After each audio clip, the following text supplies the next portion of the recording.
Hello नमस्कार साथियों, मैं नीतीश पंडित आप सभी का स्वागत है दोस्तों हमारे YouTube channel sure success classes में। दोस्तों जैसा कि आपको पता है कि हमारे यूट्यूब श्योर सक्सेस क्लासेस पे दोस्तों यूट्यूब चैनल पे बिहार एसएससी इंटर लेवल के लिए दोस्तों बिल्कुल कौटिल्य सीरीज मैंने शुरू किया था। और इसमें ऑलरेडी दोस्तों हिस्ट्री है ना, हिस्ट्री और दोस्तों पॉलिटी की क्लास आपको प्रतिदिन दो दो क्लास आपको मिल रही है। ठीक है, तो उम्मीद करते हैं कि आप लोग दोनों क्लास को आप लोग देख रहे होंगे। और इसमें मैं आपसे वादा किया था ना कि 50 में से दोस्तों बिल्कुल 40 प्रश्न से अभाव दोस्तों जब आप करंट पढ़ लेंगे तो आपका 45 क्वेश्चन दोस्तों आपके कंप्लीट हो जाएंगे, है ना। जब हिस्ट्री और पॉलिटिक्स खत्म हो जाएगा तब मैं आपके लिए शुरू करूंगा ये स्टैटिक जीके और ज्योग्राफी का जो क्वेश्चन रहेगा उसको मैं लेकर आऊँगा। ठीक है, तो आप दोनों क्लास को कीजिएगा तो पूरा आपका जीएस दोस्तों पोर्शन होगा बिल्कुल कंप्लीट हो जाएगा।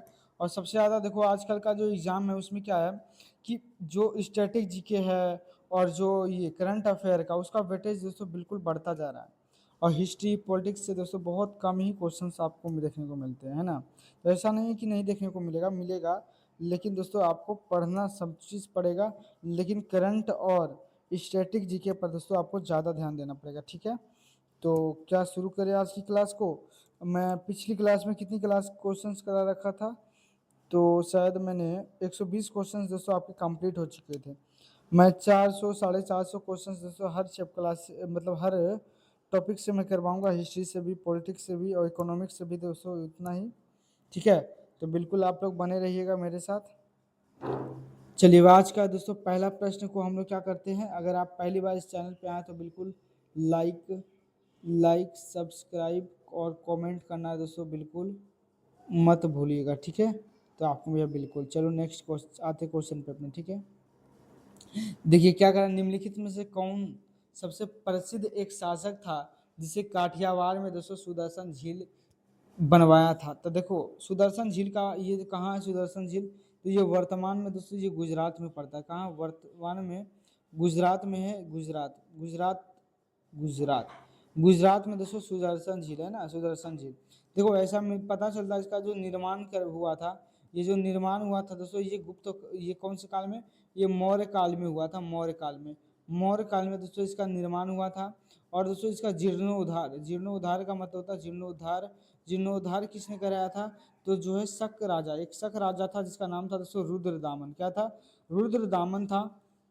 रुद्रदामन ने दोस्तों इसका जीर्णोद्धार कराया था। इस ये जो झील था सुदर्शन झील, इसका बस जीर्णोद्धार करवाया था। और दोस्तों उसने दोस्तों सोचिए उस जमाने में ये एक क्या बनवाया, एक शिलालेख बनवाया और यहाँ पे लिखा कि यह जो सुदर्शन झील है ये मौर्य काल में बनाया गया था और मैं शक राजा रुद्रदामन, मैं इस सुदर्शन झील का पुनर्निर्माण कर रहा हूँ। सोचो इस जमाने में भी लोगों के पास इतनी ईमानदारी था, वो चाहता दोस्तों तो अपना जो है नाम लिखवा लेता, लेकिन ऐसा नहीं किया।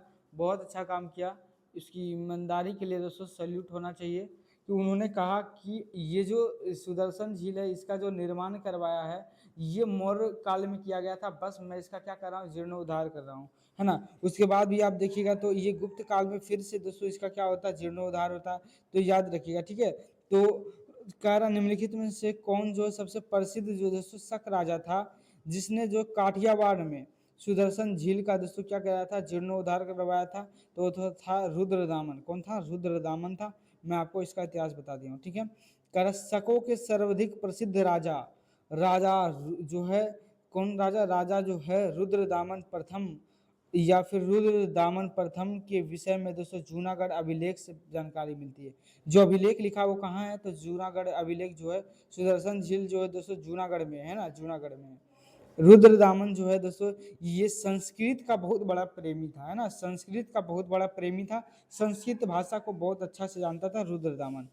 उन जो है ना उसने ही संस्कृत भाषा में जूनागढ़ अभिलेख जारी करवाया था और उन्होंने ही दोस्तों संस्कृत भाषा में ये लिखवाया था अपना शिलालेख। ठीक है, रुद्रदामन ने गुजरात के काठियावाड़ जिले में स्थित सुदर्शन झील का जीर्णोद्धार करवाया था और सुदर्शन झील का निर्माण दोस्तों मौर्य काल में किया गया था। शक वंश का दोस्तों अंतिम शासक रुद्र सिंह तृतीय था। ये भी बातें आपको, जुड़ती हुई बातें आपको याद करते चलना। ठीक है, चलो नेक्स्ट क्वेश्चन है, बताइए ये देखो क्वेश्चन बहुत अच्छा, जो इतिहास पढ़ेंगे वही इस सवाल को कर पाएंगे। ठीक है, ये क्वेश्चन नंबर कितना है, तो आप में 122 है ना, 120। अब बताओ ये जो सवाल है, कह रहा है वाकाटक वंश का सीधा संबंध किस गुप्त शासन से था। तो आपको पता है दोस्तों कि जो चंद्रगुप्त मौर्य की द्वितीय था, है ना, चंद्रगुप्त मौर्य द्वितीय नहीं, चंद्रगुप्त में जो शासन, चंद्रगुप्त जो है, चंद्रगुप्त द्वितीय जो था, चंद्रगुप्त द्वितीय विक्रमादित्य था, उसकी दोस्तों एक पुत्री थी। उस पुत्री का नाम दोस्तों क्या था आपको भैया, प्रभावती था। क्या नाम था उसकी पुत्री का नाम दोस्तों, प्रभावती था। अब आपको पता प्रभावती का जो है, प्रभावती गुप्त का विवाह जो वकाटक वंश था, क्योंकि प्रभावती ये किस वंश से, तो ये कहेंगे आप जो है ये गुप्तों से संबंधित है, गुप्त वंश से संबंधित है, क्योंकि चंद्रगुप्त द्वितीय जो है ये इनकी पुत्री का नाम था प्रभावती। और इस प्रभावती का जो है शादी किया गया था वकाटक वंश में, किया गया था वकाटक, वकाटक वंश में दोस्तों इसका शादी किया गया था। किस राजा से किया गया था, रुद्रसेन द्वितीय, रुद्रसेन, रुद्रसेन दोस्तों द्वितीय, रुद्रसेन द्वितीय से दोस्तों विवाह हुआ था, से विवाह हुआ था, है ना। तो याद रखिएगा, तो ये बहुत अच्छा सवाल बनता है, ये कई बार क्वेश्चन एग्जाम में पूछा गया है कि वकाटक वंश का सीधा संबंध किस गुप्त सम्राट से है, तो ये दोस्तों चंद्रगुप्त द्वितीय से। कैसे संबंधित है, तो आप कहेंगे चंद्रगुप्त द्वितीय की जो पुत्री थी उसका नाम दोस्तों प्रभावती था। उस प्रभावती का जो विवाह हुआ था वो वकाटक वंश के जो राजा थे रुद्रसेन द्वितीय, है ना, रुद्रसेन द्वितीय से इनका क्या हुआ था, विवाह हुआ था। तो इस कारण से दोस्तों ये जो है, ये जो है वकाटक वंश गुप्त काल से दोस्तों क्या है, गुप्तों से संबंधित है। आप बताओ दोस्तों वकाटक वंश का जो है दोस्तों, वकाटक वंश का जो संस्थापक कौन थे, संस्थापक वकाटक वंश का, तो वकाटक वंश का जो संस्थापक था वो विंध्य शक्ति था। क्या नाम था, विंध्य शक्ति, विंध्य शक्ति इसका नाम था। विंध्य शक्ति जो है दोस्तों वकाटक वंश के क्या थे, संस्थापक थे। ठीक है, तो इसको याद रखिएगा। नेक्स्ट सॉल्यूशन इसका दिया गया है, बिल्कुल दिया गया। देखिए क्या कह रहा है, गुप्त शासक चंद्रगुप्त द्वितीय ने अपनी पुत्री जो है प्रभावती गुप्त का विवाह जो है वकाटक नरेश रुद्रसेन द्वितीय के साथ किया था। अंततः उपयुक्त प्रश्नों का अभिष्ट उत्तर से विकल्प ए होगा, है ना। वकाटक वंश के जो है संस्थापक विंध्य शक्ति थे। याद रखिएगा, वकाटक वंश के संस्थापक विंध्य शक्ति थे। और पृथ्वी सेन द्वितीय दोस्तों वकाटक वंश के नंदीवर्धन शाखा का अंतिम शासक बने रहे थे, है ना, ये अंतिम शासक थे पृथ्वी सेन। नेक्स्ट 123 है, निम्नलिखित में से कौन सा गुप्त शासक घटोत्कच का दोस्तों उत्तराधिकारी था। आप फटाफट से दोस्तों गुप्तों का नाम लिखो, कौन कौन गुप्त था। तो देखो गुप्तो, अच्छा बताओ, गुप्त गुप्त वंश का जो संस्थापक आपको पता होगा, गुप्त काल को दोस्तों भारतीय इतिहास का दोस्तों स्वर्ण काल कहा जाता है।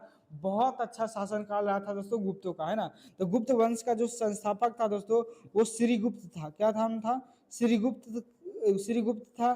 श्रीगुप्त के बाद दोस्तों आया घटोत्कच। कौन आया, तो आप में घटोत्कच आया। और फिर दोस्तों घटोत्कच के बाद दोस्तों चंद्रगुप्त प्रथम आया। कौन आया, चंद्रगुप्त दोस्तों, चंद्रगुप्त प्रथम आया। उसके बाद दोस्तों इसी का पुत्र था समुद्रगुप्त। क्या नाम था, समुद्रगुप्त था। फिर समुद्रगुप्त के बाद दोस्तों उसके बाद जो राजा बना चंद्रगुप्त द्वितीय, चंद्रगुप्त दोस्तों द्वितीय। और उसके बाद दोस्तों फिर आया कुमारगुप्त, है ना। उसके बाद विष्णुगुप्त, फलना चिन्ना गुप्त आते गए, है ना, कुमारगुप्त। तो ये मुख्य मुख्य दोस्तों ये राजा का नाम याद रखिएगा, किस राजा से संबंधित है, ये सब जो गुप्त काल से संबंधित है। ठीक है, तो याद रखेंगे, है ना। गुप्त वंश के संस्थापक कौन थे, तो आपसे अगर संस्थापक की बात पूछेगा तो गुप्त वंश का जो संस्थापक था कौन था, श्रीगुप्त था। श्रीगुप्त का जो पिता जो पुत्र का नाम था, क्या नाम था, तो आप घटोत्कच था, है ना, घटोत्कच था। और घटोत्कच का दोस्तों उत्तराधिकारी बना उसी का पुत्र था चंद्रगुप्त प्रथम, है ना। चंद्रगुप्त जो है गुप्त को दोस्तों लिच्छवी जो है लिच्छवी कुमारी, कुमारी देवी से विवाह करके अपनी शक्ति को, देखो ये चंद्रगुप्त की जो पत्नी थी दोस्तों इसका नाम था कुमार देवी। क्या नाम था, ये कुमार देवी नाम था, कुमार देवी, है ना, कुमार देवी नाम था इनका, है ना, कुमार देवी। कुमार देवी से दोस्तों इनको जो है, इनका जो है शादी किया गया था लिच्छवी, है ना, ये लिच्छवी की रहने वाली थी। ये कुमार देवी जो है दोस्तों ये लिच्छवी की थी, लिच्छवी, है ना, लिच्छवी गणराज। आप पढ़े होंगे, मैं आपको बता रखा था 16 महाजनपद में लिच्छवी गणराज, है ना। लिच्छवी की रहने वाली थी कुमार देवी। और कुमार देवी से दोस्तों विवाह करता है चंद्रगुप्त प्रथम। और वहां से दोस्तों शक्ति मजबूत करता है। जब शादी के बंधन में बढ़ जाते तो मतलब जो लिच्छवी गणराज था और जो यहाँ पे जो गुप्तों का जो शासन चल रहा था दोनों एक हो गए है ना। और फिर दोस्तों चंद्रगुप्त प्रथम का दोस्तों फिर जो उत्तराधिकारी बना दोस्तों वो था चंद्रगुप्त, ये समुद्रगुप्त नाम था। क्या नाम था? समुद्रगुप्त। अब बताइए इसका ननिहाल कहाँ हो जाएगा? तो आप कहेंगे भैया समुद्रगुप्त जो है इसका पुत्र है चंद्रगुप्त प्रथम का, तो इसका ननिहाल कहाँ हो जाएगा? तो आपके भैया लिच्छवी में हो जाएगा। तो इसीलिए चंद्रगुप्त द्वितीय को दोस्तों इसे लिच्छवी दोहित्र कहते हैं। क्या कहते हैं? लिच्छवी दोहित्र कहते हैं।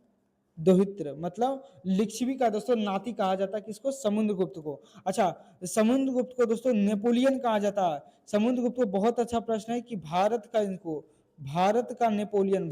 दोस्तों नेपोलियन कहा जाता है। भारत का नेपोलियन किसको कहा जाता है? तो आपने भारत का जो नेपोलियन समुद्रगुप्त को कहा जाता, तो याद रखिएगा, है ना। बहुत दोस्तों इसका कहा जाता है कि समुद्रगुप्त का जो घोड़ा दोस्तों वो 3 समुद्र का पानी पीता था। सोच लीजिए 3 समुद्र का पानी, मतलब अरब सागर से इधर, इधर अरब सागर से दोस्तों इधर जो है ये नीचे हिंद महासागर से, इधर जो है दोस्तों अरब सागर से, मतलब इसका जो घोड़ा 3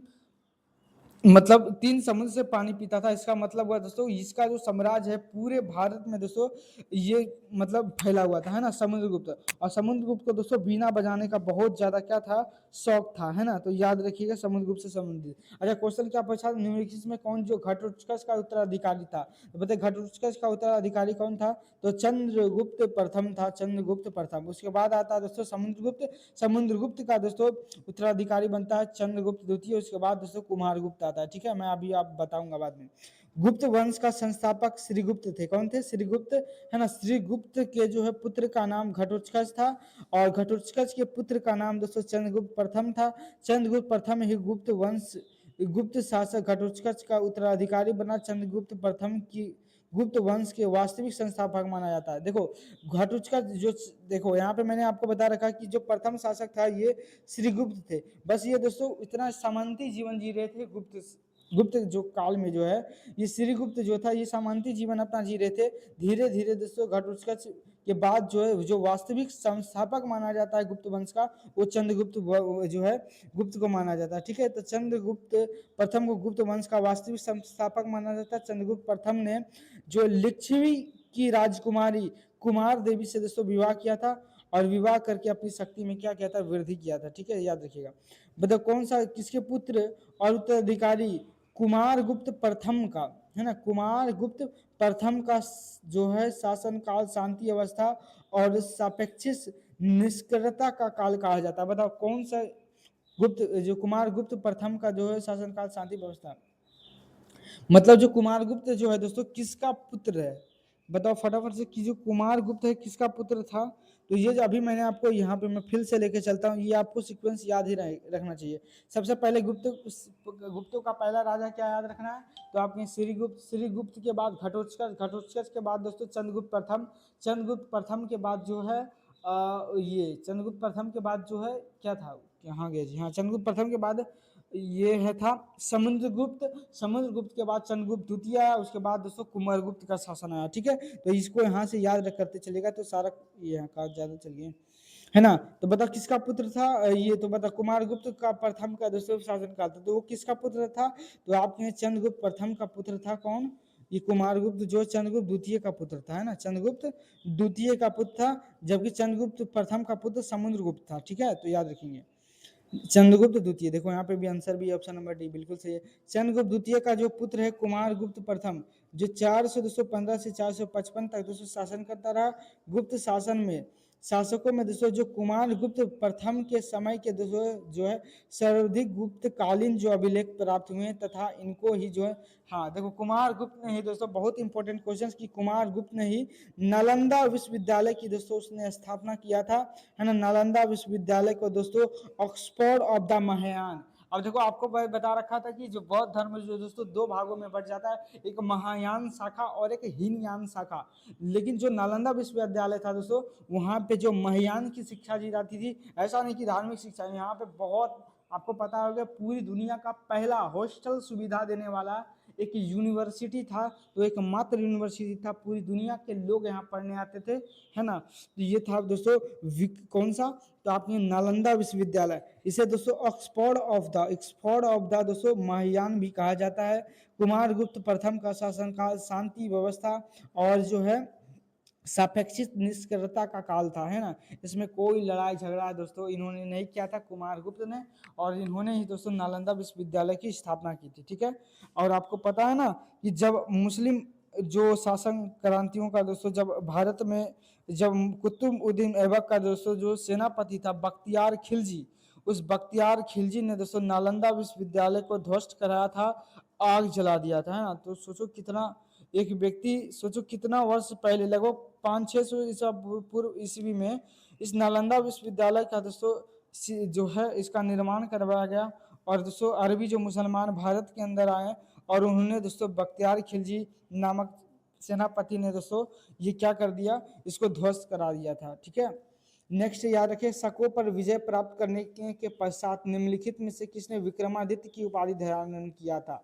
बताओ किसने दोस्तों शक पर जब विजय प्राप्त कर लिया, शकों को दोस्तों बिल्कुल नष्ट कर दिया, शकों शक शासकों को, तो किसने दोस्तों अपने नाम में दोस्तों विक्रमादित्य की जो दोस्तों उपाधि धारण किया था।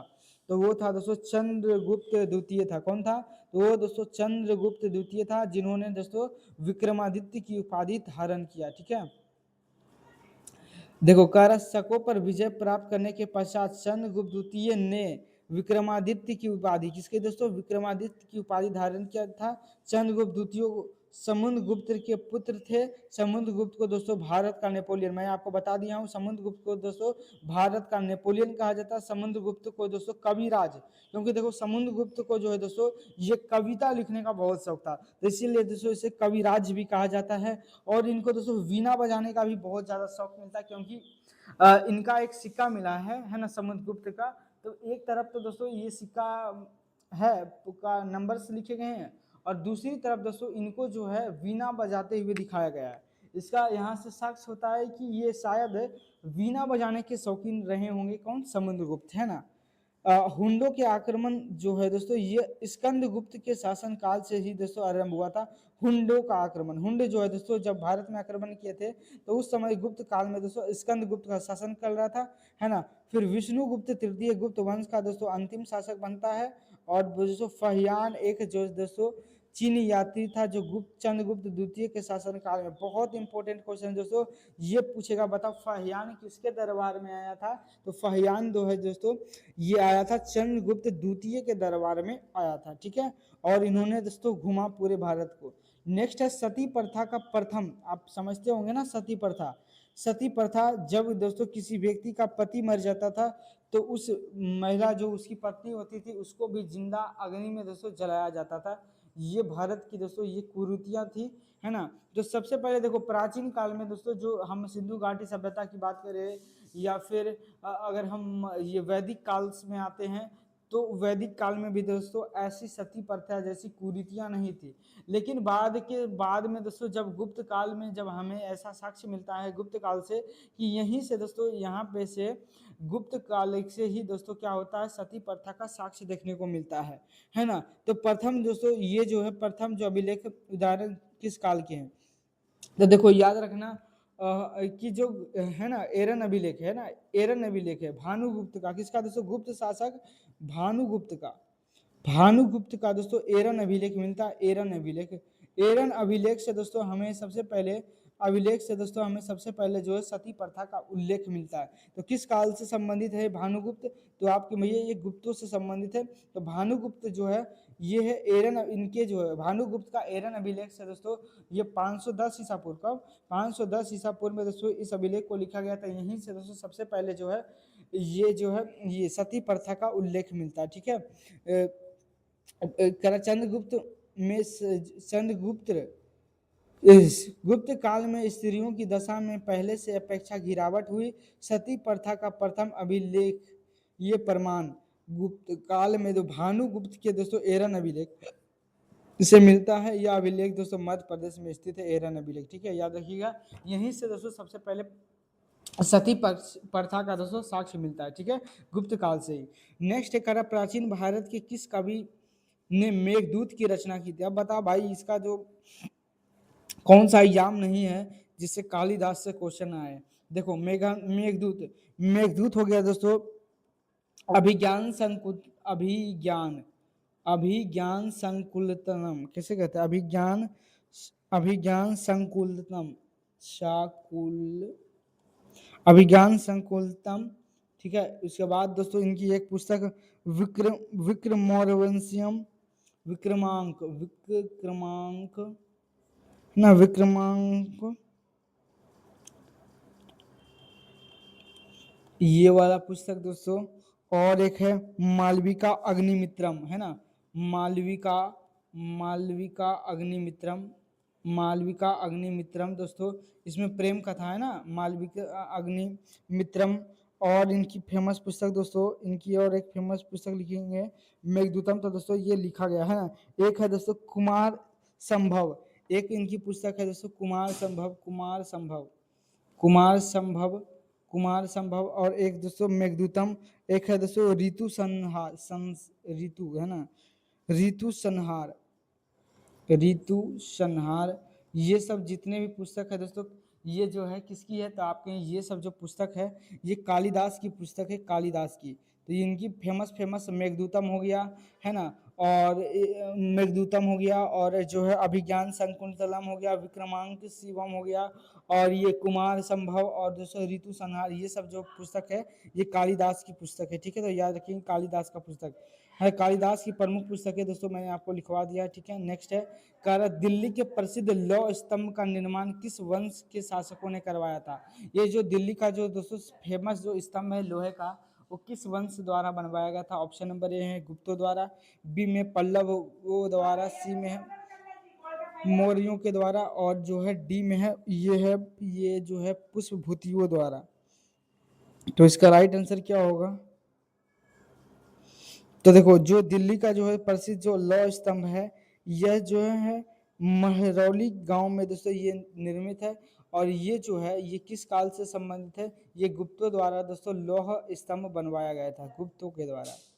तो ये दिल्ली के प्रसिद्ध जो है लौ स्तंभ है ना, महरौली के लौ स्तंभ का दोस्तों निर्माण चंद्रगुप्त द्वितीय ने करवाया था। चंद्रगुप्त द्वितीय गुप्त वंश का जो गुप्त काल का एक प्रतापी शासक था, आपको याद रखना है ना। चंद्रगुप्त द्वितीय जो है बहुत प्रतापी शासक था, बिल्कुल इसमें नो शक है ना। गुप्त काल को दोस्तों भारतीय इतिहास का स्वर्ण काल कहा जाता, मैंने बता दिया था, है ना। और नालंदा विश्वविद्यालय की दोस्तों स्थापना कुमार गुप्त द्वारा की गई थी, ठीक है। और भारतीय इतिहास का स्वर्ण काल पूछे तो आप गुप्त काल पे ही टिक करेंगे। दक्षिण में राष्ट्रकूट वंश के संस्थापक कौन था। दक्षिण भारत में जो राष्ट्रकूट वंश था उसके संस्थापक कौन थे, राष्ट्रकूट वंश के संस्थापक। तो ये जो है ये दंती दुर्ग था, या फिर गोपाल था, या फिर जो है नागभट्ट था, या फिर विजयालाल था। तो विजयालाल तो ये तो दोस्तों ये होगा नहीं, है ना। तो दक्षिण भारत में जो राष्ट्रकूट वंश के जो संस्थापक थे वो दंती दुर्ग थे। ऑप्शन नंबर ए इसको टिक करेंगे, ठीक है। दंती दुर्ग को राष्ट्रकूट वंश का संस्थापक माना जाता है। राष्ट्रकूटों की राजधानी दोस्तों क्या थी, मान्यखेत थी, है ना। एलोरा की प्रसिद्ध कैलाश मंदिर, जो एलोरा की जो मंदिरें है ना, कैलाश मंदिर, एलोरा की जो कैलाश मंदिर का निर्माण जो है कृष्ण द्वारा दोस्तों, कृष्ण प्रथम द्वारा बनवाया गया था। ये क्वेश्चन पूछा गया है ना। ध्रुव प्रथम राष्ट्रकूट राजा था जिसने दोस्तों कन्नौज के त्रिपक्षीय संघर्ष में दोस्तों इन्होंने ही भाग लिया था। वो कौन था राजा, तो ये ध्रुव प्रथम था, ठीक है। फिर आदि पुराण के दोस्तों रचनाकार है ना जिनसेन, तथा जो है गणितसार संग्रह के रचिता महावीराचार्य जो है अपोध्याय के दरबार में रहते थे, इसी के दरबार में रहते थे। और अमोघ वर्ष ने तुभद्रा नदी में जल जो है समाधि ली थी, है ना, यही लिया था ना डर से। अमोघ वर्ष है ना, तो अमोघ वर्ष को याद रखिएगा। राष्ट्रकूटों के जो है महान शासक कृष्ण तृतीय के दरबार में दोस्तों कन्नड़ जो है कवि पुन्नर रहता था, पुन्नर एक दोस्तों ये कवि थे, तमिल कवि थे, है ना। नेक्स्ट है त्रिपक्षीय संघर्ष जिसे कन्नौज जो है त्रिपक्षीय के रूप में भी जाना जाता है, ये 8वीं और 9वीं शताब्दी में इन 3 महान भारतीय राजवंशों ने इसमें भाग लिया था। बताओ त्रिपक्षीय जो संघर्ष हुआ था इसमें कौन कौन राजा थे, इसमें दोस्तों ये थे कौन कौन सा, तो इसमें दोस्तों चोल था, चोल शासक था। और कौन था, तो आपने भैया चोल नहीं था, चोल तो इसमें नहीं था। इसमें पाल शासक था, प्रतिहार वंश था, और राष्ट्रकूट वंश, तीनों जो दोस्तों ये त्रिपक्षीय संघर्ष में दोस्तों कनौज में भाग लिया था। ठीक है, तो याद रखिए त्रिपक्षीय संघर्ष या कन्नौज जो है त्रिपक्षीय संघर्ष जो है तीन बड़ी शक्तियां है ना, कौन कौन सी शक्तियां, पाल वंश, प्रतिहार वंश और जो है राष्ट्रकूट वंश के मध्य लगभग 200 वर्षों तक दोस्तों ये संघर्ष चलता रहा। संघर्ष कन्नौज पर अधिकार को लेकर था, है ना। त्रिपक्षीय संघर्ष के अंत में गुर्जर प्रतिहार ने कन्नौज पर अधिकार कर लिया। गुर्जर प्रतिहार वंश का वास्तविक संस्थापक जो है कौन थे, नागभट्ट प्रथम को माना जाता है। और जो है वत्सराज प्रथम प्रतिहार शासक था जिसने जो त्रिपक्षीय संघर्ष में भाग लिया था। तो त्रिपक्षीय संघर्ष में तीन ही वंश ने भाग लिया था, पाल वंश था और ये क्या कहते हैं पाल वंश, राष्ट्रकूट वंश और गुर्जर प्रतिहार जो थे इन्होंने त्रिपक्षीय जो है कन्नौज में भाग लिया था। नेक्स्ट, निम्नलिखित में से किस राजवंश के शासन ने मध्य भारत में 950 ईस्वी से 1050 ईस्वी के बीच खजुराहो के मंदिरों का निर्माण किया था? तो आपको पता है खजुराहो का निर्माण, खजुराहो जो मंदिर है दोस्तों, खजुराहो कंदरिया महादेव का मंदिर है, खजुराहो में कंदरिया महादेव का मंदिर है ना। तो खजुराहो में जो स्थित है, तो बताओ खजुराहो का मंदिर का जो निर्माण किस शासकों ने करवाया था? तो ये दोस्तों चंदेल शासकों द्वारा जो है खजुराहो मध्य प्रदेश में दोस्तों, इसकी अगर पूछे खजुराहो का मंदिर कहाँ है और किस भगवान को, तो महादेव है ना, महादेव जी की मंदिरें हैं यहाँ पे, कंदरिया महादेव ये की मंदिर भी खजुराहो के अंदर स्थित है।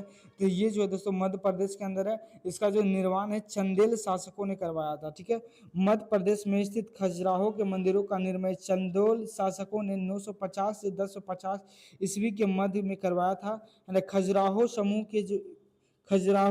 के जो स्मारकों में जैन, हिंदू मंदिर बड़ी संख्या में बनी हुई। यहाँ पे देखो, यहाँ पे जो है खजुराहो मंदिर में दोस्तों जैन और हिंदू दोनों के लिए मंदिरें बनी गई है। वर्ष 1986 में दोस्तों यूनेस्को के विश्व धरोहर में दोस्तों इसे शामिल किया गया था, है ना। तो याद रखिएगा इसको भी, ये पूछा गया क्वेश्चन है, खजुराहो का मंदिर को दोस्तों यूनेस्को के विश्व धरोहर में कब शामिल किया गया था? तो याद रखेंगे 1986 में खजुराहो का मंदिर को इसमें शामिल किया गया था। नेक्स्ट है, सबसे शक्तिशाली चोल शासक माने जाने वाला राजराज प्रथम, है ना, राजराज प्रथम में राजा बने थे। तो बताओ राजराज जो आपको पता है ना, चोल है ना, चोल वंश का दोस्तों सबसे जो प्रतापी शासक राजराज प्रथम जो था दोस्तों, वो राजा कब बना था? ये कितना नंबर क्वेश्चन है, 132 है ना। बताओ कब बना था? तो ये जो राजा बना था 985 ईसा पूर्व में दोस्तों इन्होंने राजा बना था, ये राजराज चोल। ठीक है, तो आपको राजराज चोल के बारे में आपको कुछ बातें पता होना चाहिए, है ना। ये चोल वंश का क्या था? तो ये बिल्कुल जो है सबसे प्रतापी शासक था।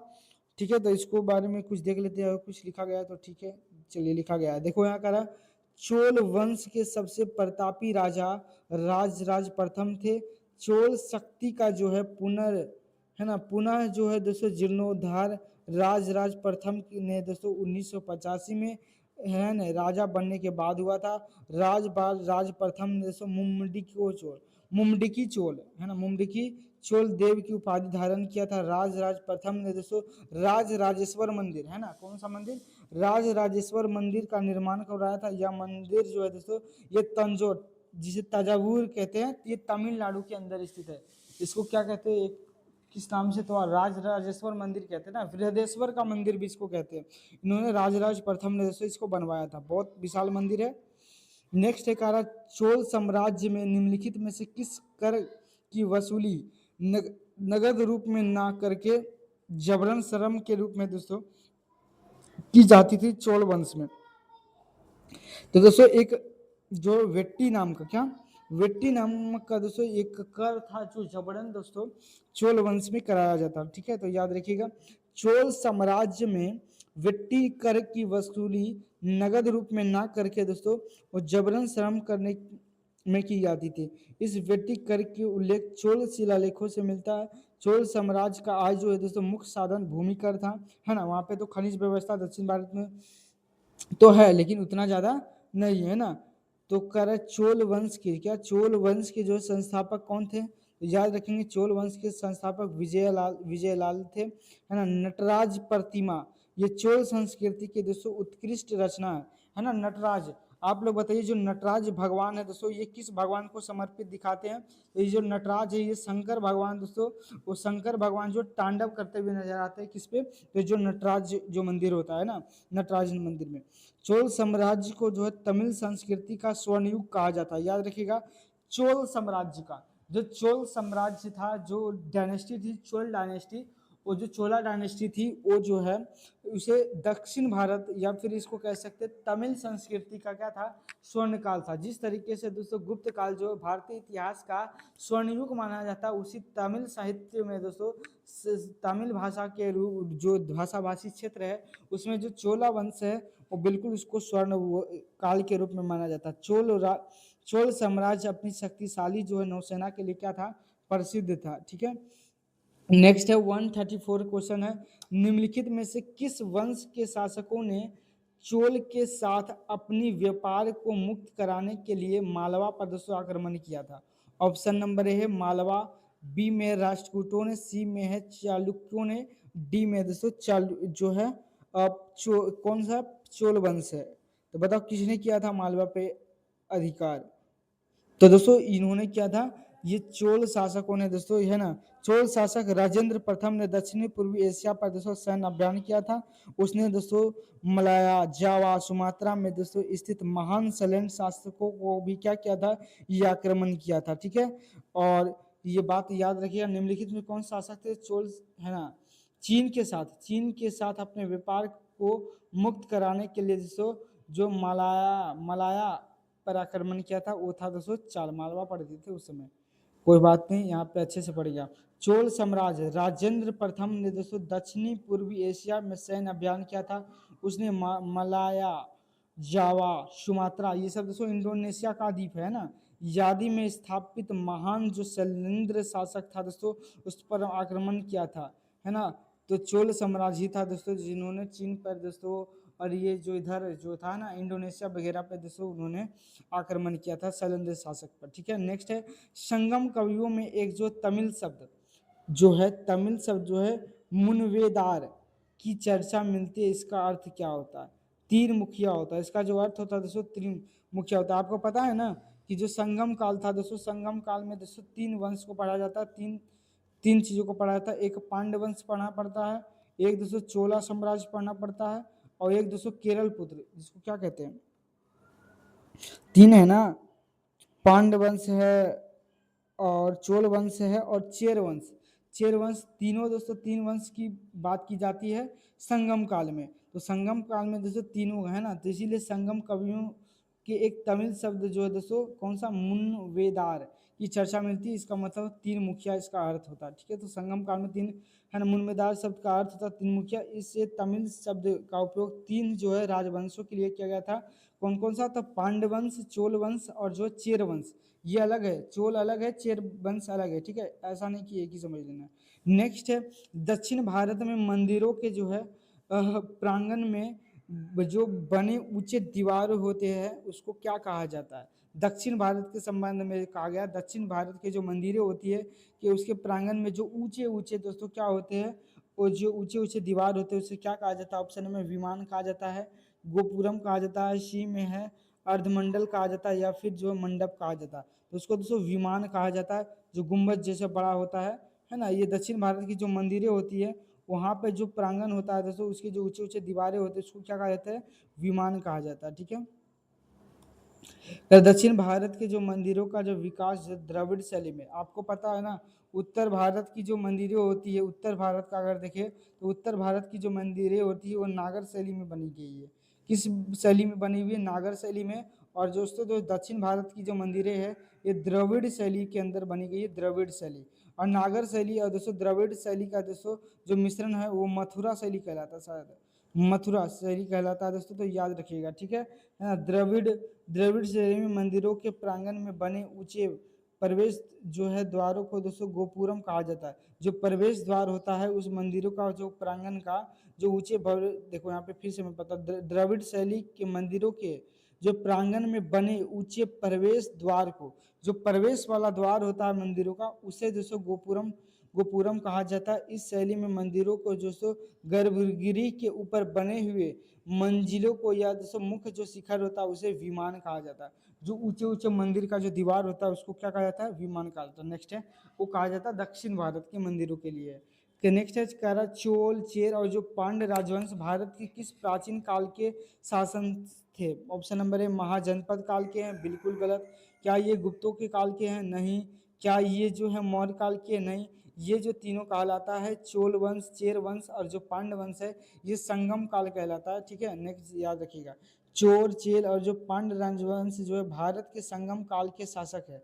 संगम साहित्य के अनुसार चेरों की राज्य जो है दक्षिणी पश्चिम में और चेर का दूसरा राज्य जो है उत्तरी पूर्वी किधर उत्तरी पूर्वी में तथा पांड्य का राज्य जो है दक्षिणी पूर्वी में स्थित था। संगम काल के 3 राज्यों में चोल राज्य सर्वाधिक शक्तिशाली था। चेर शासकों का प्रतीक जो है धनुष था। ये याद रखिएगा, ये पूछा गया क्वेश्चन है कि बताओ चेरों की जो है ना चोल ये शासकों का जो प्रतीक था ये धनुष था। ठीक है, और चोल साम्राज्य का जो है राजकीय चिन्ह था दोस्तों बाघ था। पांड्य राज्य का दोस्तों प्रतीक चिन्ह जो है कार्पा, एक प्रकार का दोस्तों मछली था कार्पा। ठीक है, नेक्स्ट है 138 का तंजौर में जो है वृद्धेश्वर मंदिर का निर्माण किसने करवाया था। तो तंजौर के अंदर जो है दोस्तों ये जो जैसे राज राजेश्वर का भी मंदिर कहते हैं, इसी को कहते हैं ना। तो ये अभी क्वेश्चन आया था, राज राजेश्वर का जो मंदिर था इसका जो निर्माण है दोस्तों कौन करवाया था, ये अभी मैंने बता रखा है। तो किसने करवाया, तो ये जो मंदिर है दोस्तों राज प्रथम ने करवाया था। ऑप्शन नंबर सी, ये क्वेश्चन मैं आपको बता रखा था पहले से ही, है ना। तंजौर में वृद्धेश्वर मंदिर का निर्माण जो चोल शासक राज प्रथम द्वारा कराया गया था। इस मंदिर को दोस्तों राज राजेश्वर का मंदिर भी कहा जाता है। राज राजेश्वर का मंदिर बहुत विशाल मंदिर है, ये तंजौर के अंदर स्थित है। नेक्स्ट है कह चोल साम्राज्य जो है चोल प्रशासन में कि गांव में जो है सदन होती थी तो मुख्य रूप से जो है ब्राह्मणों द्वारा जो बसाई गई थी। तो बताओ क्या था वो, नाग्राम या फिर सभा थी या फिर जिसको उर है था या फिर जिसको कहते हैं खिल्ले। तो चोल साम्राज्य में क्या था ये, तो ये जो है दोस्तों एक तरह का सभा था ना। चोल साम्राज्य में सभा गांवों में सदन होती थी, है ना, सभा होती थी। सभा सभा गांवों में जो है सदन होती थी जो मुख्य रूप से जैसे ब्राह्मणों द्वारा जो बसाई गई थी। तो ये कौन सी थी, तो ये सभा थी। ऑप्शन नंबर बी, ब्राह्मणों द्वारा यही बसाया गया था, है ना। तो उत्तर मेरूर जो है शिलालेखों से चोलकालीन सभ्यता में ग्राम की जो है कार्यकारिणी समिति की कार्य प्रणाली की जानकारी प्राप्त होती है। ग्रामों में जो संस्थाएं कार्य करती थी, मतलब चोल साम्राज्य की जो गांव होती थी वहाँ पे दो साम्राज्य दोस्तों दो तरह की शक्तियां मिलती, एक होता था उर होता था और एक दोस्तों क्या होता था सभा होता था। उर यह संस्था जो है सामान्य लोगों की जो है संस्था थी और उर की बैठक में सभी जो है ग्रामवासी भाग लेते थे, जबकि जो सभा होता था यह ब्राह्मणों को दान में दिए गए जो है ग्रामों, है ना, अग्रहारों में होता था। और यह अपनी जो है समितियां जिन्हें वरियम कहा जाता था ये माध्यम से जैसे कार्य करती थी। तो ये याद रखना, सभा थी गांव में संगठित होती थी चोल साम्राज्य में। नेक्स्ट है हर्षवर्धन की जीवनी दोस्तों हर्ष चरित्र। अब देखो ये हर्षवर्धन आ गया, हर्षवर्धन से क्वेश्चन देखो। हर्षवर्धन की जीवनी जो हरीश जो है दोस्तों हर क्या नाम है यार, हर्षवर्धन जो चरित्र किसने लिखी है, तो बताओ। हर्षवर्धन का जो है राज्य की दरबारी कवि क्या था, तो ये था हरिसेन। क्या नाम था, हरिसेन था। और हरिसेन ने दोस्तों हर्ष चरित्र लिखा था, हरिसेन ने ही लिखा था। तो यह आपको याद करते चलना। अब देखो कुछ पुस्तकें पूछती है जिसकी, तो आप हर्षवर्धन की जीवनी थी किसने, एक मिनट यार, हरिसेन नहीं था ये, तो दोस्तों दूसरे के दरबार में रहता, उसके समुद्रगुप्त के दरबार में रहता था। ये था दोस्तों वाण्यभट्ट। क्या नाम था, वाण्यभट्ट। वाण्यभट्ट दोस्तों कौन था, तो आप कहेंगे कि हर्षवर्धन का जो दरबारी कवि था वो वाण्यभट्ट था।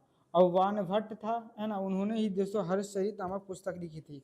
अच्छा आपको पता होगा कि जो है हर्षवर्धन ने भी दोस्तों इन्होंने भी पुस्तक लिखी थी। कौन कौन सी पुस्तक, तो एक हो दोस्तों नागानंद। कौन सा, नागानंद पुस्तक दोस्तों। एक था रत्नावली, एक रत्नावली, ये क्वेश्चन पूछा गया रत्नावली, रत्नावली, है ना, रत्नावली याद रखना है। और नागानंद, रत्नावली और प्रियदर्शिका, प्रियदर्शिका, ये सब जो पुस्तक है किसकी है, ये जो पुस्तक है दोस्तों ये जो है ये एक मिनट हर्षवर्धन की पुस्तक है। किसकी पुस्तक है? तो आपने भैया ये जो है हर्षवर्धन की पुस्तक है। मैं यहाँ से हटा देता हूँ ये वाला, एक मिनट, लाइन गलत पड़ा गया। हर्षवर्धन की पुस्तक था दोस्तों नागानंद, रत्नावली और प्रियदर्शिका, इन्हीं की पुस्तक है। जबकि हरि जो है हर्षवर्धन का चरित्र किसने लिखा है? तो हर्षवर्धन जो चरित्र जो है दोस्तों ये वानभट्ट लिखा। ये वानभट्ट कौन था? तो आपकी ये जो वानभट्ट है ये दरबारी कवि हुआ करता था। किसका? तो हर्षवर्धन का। ठीक है, तो याद कर लेंगे। देखो यहाँ पे लिख भी मैंने दिया है यहाँ पे कि वानभट्ट जो हर्षवर्धन के दरबारी कवि थे। वानभट्ट ने हर्षचरित मतलब हर्षवर्धन की जीवनी और जो कादम्बरी की रचना, ये भी क्वेश्चन पूछा है कि कादम्बरी किसकी रचना है? तो आप बोलेंगे वानभट्ट की रचना है कादम्बरी, है ना। वर्ष की हर्षवर्धन ने दोस्तों नागानंद, है ना, और रत्नावली, प्रियदर्शिका की रचना की है। और नर्मदा नदी के तट पर आपको पता पुलकेशिन द्वितीय ने दोस्तों ये हर्षवर्धन को पराजित किया था। हर्षवर्धन जो कि एक जो है चीनी यात्री आया था इसी के दरबार में, जो हर्षवर्धन के शासन काल में दोस्तों भारत आए थे। कौन आए थे? हेन सांग, है ना। हेन सांग जो है दोस्तों फाहियान किसके दरबार में आया था? तो फाहियान चंद्रगुप्त द्वितीय के दरबार में आया था। और जो हेन सांग है हा से हर्षवर्धन और हा से हेन सांग। तो हा से हर्षवर्धन याद रखिएगा, हा से हर्षवर्धन, हा से जो है हेनसांग, ये किसके दरबार में आया था? ये जो है हर्षवर्धन के दरबार में आया था। इसे दोस्तों हर्षवर्धन ये जो है हेनसांग को इसे यात्रियों का क्या, यात्रियों का राजकुमार कहा जाता है। यात्रियों का राजकुमार कहा जाता है। क्यों कहा जाता है? क्योंकि दोस्तों ये नालंदा विश्वविद्यालय में पहले तो पढ़ा। नालंदा विश्वविद्यालय, नालंदा, नालंदा जो यूनिवर्सिटी था यहाँ पर दोस्तों इन्होंने पढ़ा। पढ़ने के बाद दोस्तों उन्होंने फिर इस स्कूल में दोस्तों पढ़ाया, है ना। हर्षवर्धन जो है, हर्षवर्धन हेनसांग जो है इसे यात्रियों को क्या कहते हैं? कि यात्रियों का राजकुमार कहते हैं। और ये नालंदा विश्वविद्यालय में पढ़ा और दोस्तों अध्यापन का काम किया, है ना। तो ये बहुत महान व्यक्ति था, इसलिए दोस्तों इसे राजकीय राज यात्रियों का राजकुमार कहते हैं। ठीक है। हर्षवर्धन के दोस्तों शासन काल की अवधि बताना। हर्षवर्धन का जो है शासन काल कब से कब था? तो हर्षवर्धन का जो शासन काल था 606 ईसा पूर्व से ईस्वी से दोस्तों 647 ईसा पूर्व तक दोस्तों ये हर्षवर्धन जो है शासन करता रहा। आप बताओ हर्षवर्धन जो है दोस्तों किस वंश से संबंधित है? तो आपके भैया ये जो है वर्धन वंश से संबंधित है ना। वर्धन वंश, हम मिटा दो, वर्धन वंश से संबंधित है। वर्धन वंश, वर्धन वंश। वर्धन वंश के बताओ संस्थापक कौन थे? तो आपके हर्ष जो है ये थे पुष्पभूति वंश, है ना। पुष्पभूति वंश इसके जो है पुष्पभूति वर्धन था इनके पिता का नाम, पुष्पभूति वर्धन। तो इसके जो संस्थापक थे पुष्पभूति वर्धन थे शायद, मुझे एक मिनट कंफर्म होना पड़ेगा ये, इसको मत लिखिएगा। ठीक है, याद कर दिए थे मतलब भूल जाता है यार आदमी।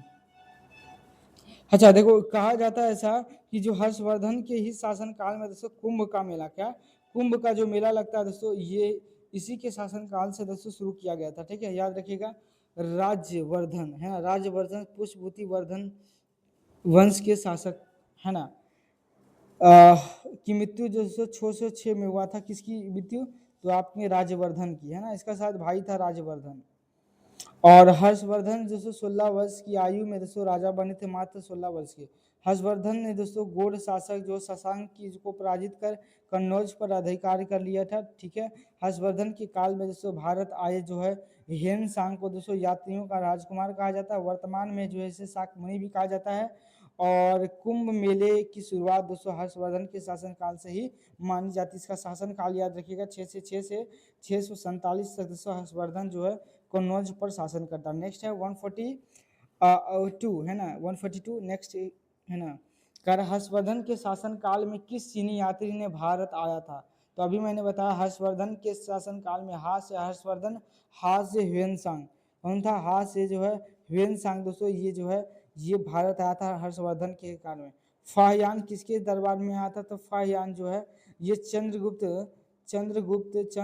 जो है दोस्तों द्वितीय के दरबार में आया था, है ना। चंद्रगुप्त द्वितीय के दरबार में आया था। जबकि चंद्रगुप्त मौर्य के दरबार में दोस्तों मेगानेस्त्री आया था। वो तो दोस्तों महाजनपद काल था, है ना। देखो यहाँ पे लिखा भी गया कि हेन सांग एक दोस्तों कैसा था? चीनी यात्री था।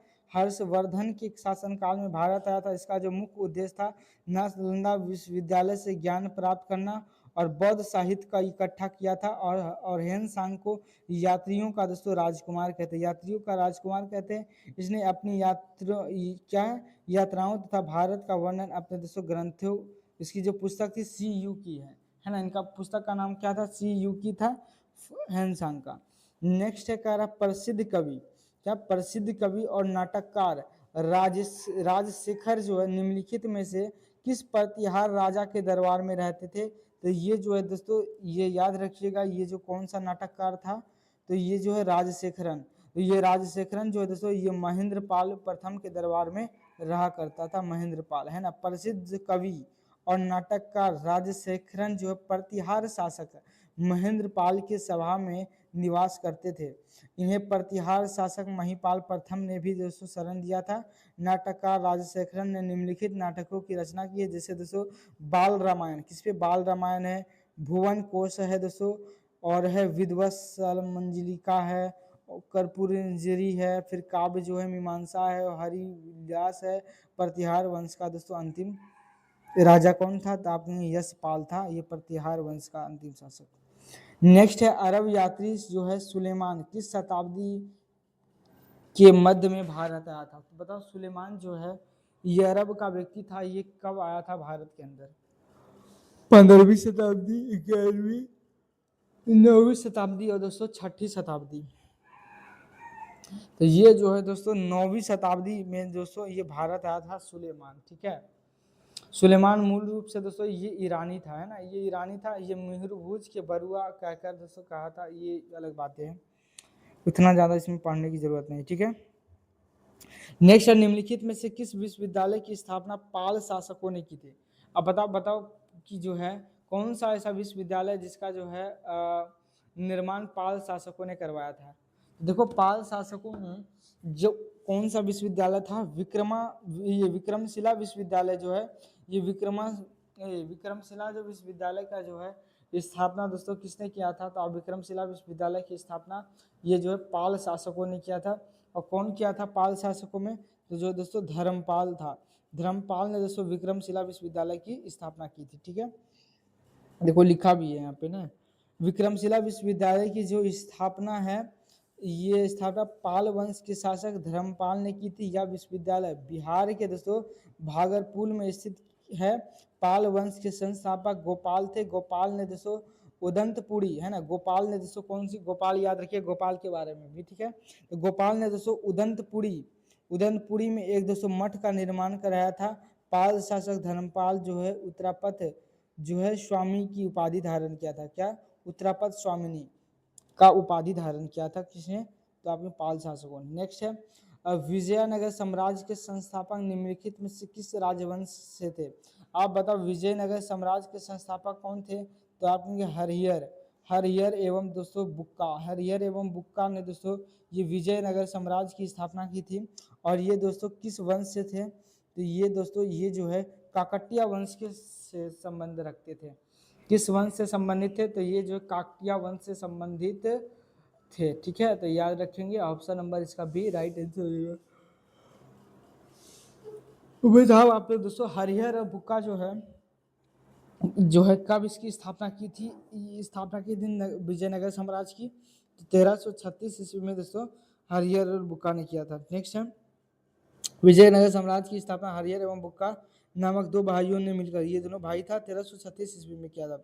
हरिहर एवं बुक्का जो है दोस्तों बारंगल के दोस्तों काकटिय राजवंश के सामंत हुआ करते थे पहले, उसके बाद इन्होंने राजा बना। नेक्स्ट है 147 निम्नलिखित में से जो है पांडवों की राजधानी कौन सी थी। पांड्यों की राजधानी, पांड्य जो दक्षिण भारत का जो राज था संगम काल का, जो तो पांडवंश का जो राजधानी कहाँ हुआ करता था, पांड्यों की राजधानी कहाँ हुआ करती थी, तो पांड्यों को दोस्तों राजधानी जो हुआ करती थी वो मदुरई था। कहाँ था, तो ये मदुरई का था। देखो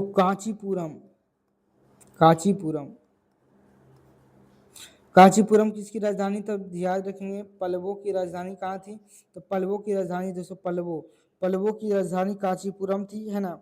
इसको याद रखेंगे। ये भी पल्लव जो वंश था। यहाँ पे देखो क्वेश्चन आ गया है,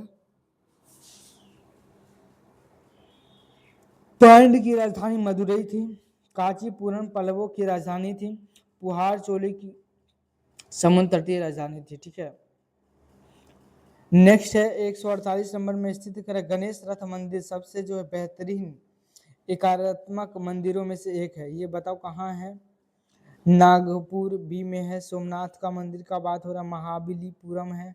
और दोस्तों वाराणसी की बात की गई है। तो ये जो है दोस्तों महाबलीपुरम है ना, पल्लव वंश द्वारा द्रविड़ शैली में निर्मित गणेश रथ मंदिर है दोस्तों महाबलीपुरम। ये किसके द्वारा बनाया गया था? तो ये जो है दोस्तों पल्लवों द्वारा ये बनाया गया मंदिर था। ये जो दोस्तों महाबलीपुरम है ना, महाबली जो पूरम मंदिर है, यह जो है गणेश रथ मंदिर सबसे बेहतरीन एकात्मक मंदिरों में से दोस्तों क्या है, एक है। ये पल्लवों द्वारा दोस्तों बनाया गया था। ठीक है, महाबलीपुरम। आपको पता होगा इसे यूनेस्को में दोस्तों भी शामिल किया गया था, वो 1984 में है ना, 1984 में दोस्तों यूनेस्को में भी महाबलीपुरम मंदिर को इसको शामिल किया गया था यूनेस्को में। ठीक है, देखो यहाँ पे लिखा है कि पल्लवों द्वारा दोस्तों द्रविड़ शैली में, आपको पता है दक्षिण भारत की जितने भी मंदिरें होंगी वो द्रविड़ शैली में बनी होगी, है ना। गणेश रथ मंदिर दोस्तों महाबलीपुरम में स्थित है। गणेश रथ मंदिर एकात्मक मंदिर का उदाहरण है। महाबलीपुरम के रथ मंदिरों की जो स्थापना 8 की संख्या जो दोस्तों रथों की संख्या 8 है, तथा निर्माण जो है नरसिंह वर्मन द्वारा दोस्तों इसको करवाया गया था। और महाबलीपुरम में स्मारकों जो है इस स्मारकों के समूह को वर्ष 1984 में दोस्तों यूनेस्को के विश्व धरोहर स्थल में शामिल किया गया था। इसका निर्माण जरूर याद करिएगा, ये किसने किया था? तो नरसिंह वर्मन ने दोस्तों महाबलीपुरम मंदिर का निर्माण किया था। ऑप्शन नंबर सी इसका राइट आंसर था। ठीक है, नेक्स्ट है 149, किस मंदिर को दोस्तों ब्लैक पैगोडा के नाम से जाना था? तो ब्लैक पैगोडा सूर्य मंदिर दोस्तों जो है आपके 10 रुपया के नोट पर भी है। सूर्य मंदिर जो दोस्तों कोणार्क उड़ीसा के अंदर कहाँ पे है? तो उड़ीसा के अंदर दोस्तों किस जिला में है? तो उड़ीसा के दोस्तों पुरी जिला के अंदर दोस्तों ये सूर्य मंदिर है। ये से दोस्तों ब्लैक पैगोडा के नाम से जानता है, ब्लैक पैगोडा। ऑप्शन नंबर जो है सी इसका राइट आंसर होगा। सूर्य मंदिर कोणार्क है ना, कोणार्क मंदिर जो है सूर्य मंदिर जो कोणार्क में स्थित सूर्य मंदिर को दोस्तों ब्लैक पैगोडा के नाम से जाना जाता है। इस मंदिर का निर्माण गंग वंश के राजा नरसिंह देव प्रथम ने किया था। नरसिंह देव प्रथम ने दोस्तों करवाया था। और किस वंश से संबंधित था?